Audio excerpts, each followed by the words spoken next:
নমস্কাৰ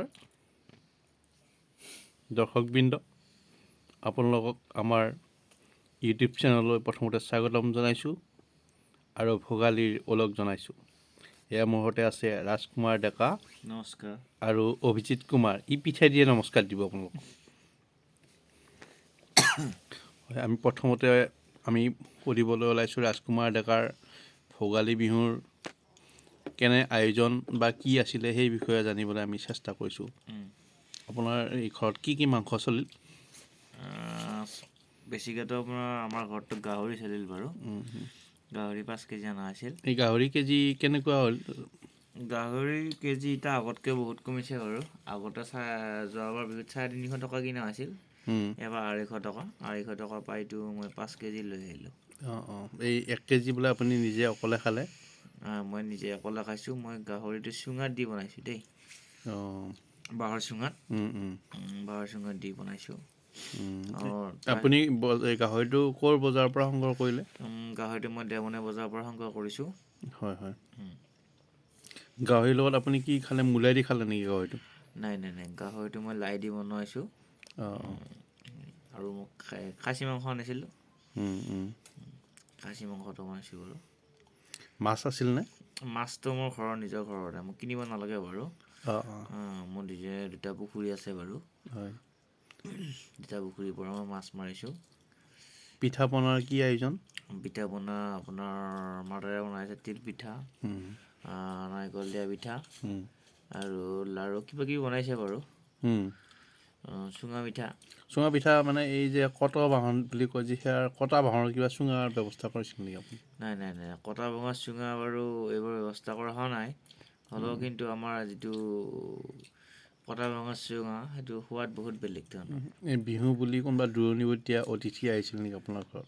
আহিছে মোৰ ঘৰত বাৰু দূৰণিবতীয়া মানুহ আহিছে বাৰু। মোৰ অফিচৰ ষ্টাফৰ মানুহ আহিছে আৰু লগতে মোৰ আত্মীয় কুটুমো আহিছে বাৰু। ঠিকে আছে দিয়ক, আপোনাৰ বহুতখিনি কথা সুধিলোঁ। এতিয়া আমি পোনপটীয়াকৈ অভিজিত কুমাৰৰ ওচৰলৈ আকৌ গৈ আছোঁ। অভিজিত কুমাৰৰ এই বিহুৰ বজাৰ কি বজাৰ কৰিলে? মাছৰ বজাৰ আৰু লগতে মাংস। কি মাছ কিনিলে? খাচী। এই খাচী মাংস আপুনি ক'ৰ পৰা সংগ্ৰহ কৰিলে? দেওমনে বজাৰৰ পৰা।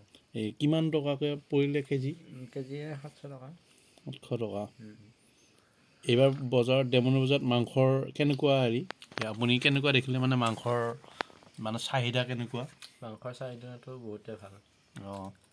যোৱা বছৰত আমাৰ দেওমনি বজাৰত মৌ মাখি ওলোৱাৰ কাৰণে বহুতৰ হৈছিলে।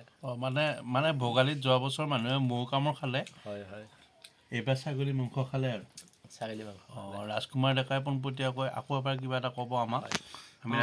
যোৱাবাৰ আমাৰ দেওমনি বজাৰত বিহুৰ বজাৰত সদায় মৌ মাখিৰ উৎপাত। ভালদৰে মানুহে বজাৰ কৰিব পৰা নাছিল বাৰু। ময়ো ঠিক নিজেওতো 7টা মৌৰ কামোৰ খাইছোঁ। কামোৰ খাই মই আপোনাৰ হস্পিটেলত বেজি ল'ব লগা হৈছে বাৰু। সেইকাৰণে এইবাৰ আপুনি মাস্কখন মাৰি আছে নেকি? হয়, সেইটো নিজৰ ছেফটি বাৰু, মাস্কখন মৰাটো।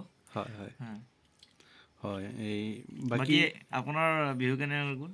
মোৰ বিহু ঠিকে ঠাকে গৈছে বাৰু। আপোনাৰ আয়োজন কেনেকুৱা? এই আমাৰ আয়োজন মানে আমিয়ে এতিয়া দেওমনি বজাৰত আচলতে ছাপ্লায়াৰ বুলি ক'ব লাগিব। আচলতে এইটো অহংকাৰ কৰাৰ কথা হ'ব।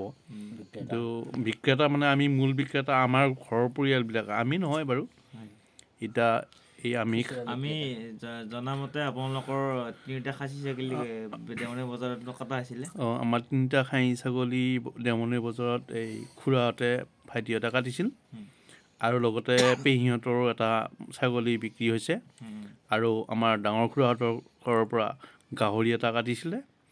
আৰু আমাৰ এজন খুৰাই, এই মাজু খুৰা, তেখেতে বজাৰত মাছটো যোগান ধৰিছিলে।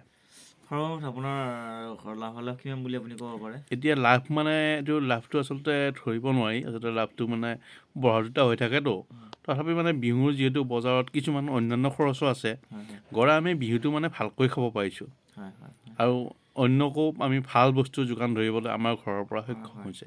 এটা কথা কিন্তু সুকীয়া, নিজৰ ঘৰৰ বস্তুৱে কিন্তু যিকোনো অনুষ্ঠান পতাটো বা বিহুৰে হওক যিয়ে নহওক কিন্তু বহুত এটা সুকীয়া ভাল লাগে কথাটো। হয় হয় এইটো মানে ভাল লাগে আৰু মানে বেছি মেইন কথাটো হ'ল মানে ঘৰৰ মানুহবিলাক বা বন্ধুবিলাক যদি ভাল হয় এতিয়া তোমালোক এতিয়া মোৰ বন্ধুৰ নিচিনা যদিও তোমালোক বয়সত যথেষ্ট সৰু তোমালোকৰ পৰা আমি যথেষ্টখিনি সুবিধা পাওঁ কিছুমান আমি নজনা কথা বয়স হ'লেও আমি শিকিব লগা তোমালোকৰ পৰা আছে তোমালোক মানে এক প্ৰকাৰৰ গুৰুৰ নিচিনাই ধৰা আৰু সেইকাৰণে তোমালোকৰ ওচৰত আমি আহোঁ এতিয়া আজি বিহুৰ বতৰত আহিছোঁ তোমালোকৰ পৰা কিছুমান বস্তু আয়ত্ব কৰিবলৈ আৰু আমিও কিবা পাৰিলে শিকাবলৈ আমি যত্ন কৰোঁ এতিয়া অভিজিত কুমাৰে যথেষ্টখিনি জানে তেখেতে এটা বেংকৰে কৰ্মচাৰী তেখেতৰ পৰা আমি শিকিব লগা বহুত আছে অভিজিতৰ কথাটো আমি শলাগ ল'বলগীয়া মানে এটা নিম্ন অসমৰ পৰা তেওঁ মানে বহুত অলপ হৈছে বাৰু উদ্গতি কৰিছে তেওঁৰ যিটো আপোনাৰ এয়াৰটেল পেমেণ্ট বেংক নেকি এয়াৰটেল পেমেণ্ট বেংকত তেওঁৰ আপোনাৰ প্ৰতিখন ডিষ্ট্ৰিক্টতে মানে তেওঁৰ তলত মানুহ আছে বাৰু তেওঁ মানে ইমান কম সময়ত যিটো কাম কৰিছে সেইটো আচলতে শলাগ ল'বলগীয়া মই মানে তেওঁ চাইছোঁ বাৰু প্ৰতিখন জিলাতে তেওঁ তাৰমানে কৰ্ম ডিষ্ট্ৰিবিউশ্যন মানে এটা মানুহ এজন হ'লেও তলত কোনোবাই নহয় কোনোবাই কাম কৰি আছে এই বয়সত এনেকুৱাকৈ সি আগবাঢ়ি যাওক এইটো আমাৰ কাৰণে প্ৰেৰণা হ'ব চবৰ কাৰণে লগতে বাৰু পঢ়া শুনাটো কৰি থাকক নিজৰ যিটো পঢ়া শুনা সেইটো কৰিব লাগে মানুহে অভিজিত বৰ্তমান কি ইয়াত পঢ়ি আছে মানে এইবাৰ মই degree second semester Mangaldai commerce college বিকমত মানে বিকম কৰি আছোঁ আৰু ৰাজকুমাৰ ডেকাইও যথেষ্টখিনি কাম কৰে তেওঁ IITৰ পৰা ইতিমধ্যে ডিপ্ল'মা কিবা কিবি লৈ থৈছে ITIৰ পৰা ইলেক্ট্ৰিচিয়ানৰ ডিপ্ল'মা আৰু তেওঁ অসম ৰাজ্যিক বিদ্যুৎ পৰিষদৰ কিবা এটা কামত নিযুক্ত হৈ আছে আৰু তেওঁলোকৰ এই কামবিলাকৰ পৰা আমি বেলেগৰো যথেষ্ট প্ৰেৰণা পাব আৰু ৰাজকুমাৰ ডেকাৰ উন্নতি আমি কামনা কৰিছোঁ আৰু পৰৱৰ্তী সময়ত তেখেতে আৰু কিছুমান কাম কৰক ভাল কাম আৰু ইফালে নিজাববীয়াকৈ তেওঁলোকে কিছুমান কৃষিৰ কামো কৰিছে এই পশুপালন বা মৎস্য পালন এনেকুৱা কিছুমান কাম কৰিছে এটা কামতে লাগি থাকিলে নহ'ব বাৰু মেইনকৈ আপোনাৰ কৃষি কাৰ্যৰ ওপৰতো নিৰ্ভৰ কৰিব লাগিব এতিয়া যিটো আপোনাৰ মিঠাইলৰ দাম বাঢ়িছে সেই হিচাপে আমি বৰ্তমান বেহাৰৰ খেতি কৰিছোঁ লগতে আলু খেতি কৰিছোঁ আৰু যিটো ধানৰ চিজন আছে ধানৰ খেতিও কৰা হৈছিলে ধানৰ খেতিও ভাল উৎপাদন হৈছে